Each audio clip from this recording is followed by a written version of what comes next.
ज्याला ख्रिस्त मिळाला आहे त्याला भीक मागायची गरज नाही.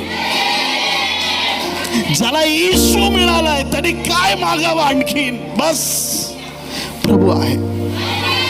धनवान झालो. अरे तुझ्या अकाउंटवर 10 करोड आहे, तू 10 रुपयासाठी भीक मागशील का? ज्याला आत्मिक क्षेत्रात कळालंय ना तुम्ही किती धनवान आणि श्रीमंत आहेत, कुठल्या देवाच्या मागे तुम्ही चाललात, काय संपत्ती तुम्हाला मिळाली, काय आशीर्वाद तुम्हाला मिळालेले आहेत, तुमचा स्वभावच बदलतो. किटकिट नाही, रडणं नाही, काय नाही, मला हे नाही मिळालं, मला ते नाही. देवा मला सगळं मिळालंय, मला सगळं मिळालंय. कुणी म्हणाल अरे फाटके कपडे, अरे येड्या तारणाचे कपडे आहेत माझ्याकडं, स्वर्गाचा अधिकार आहे माझ्याकडं.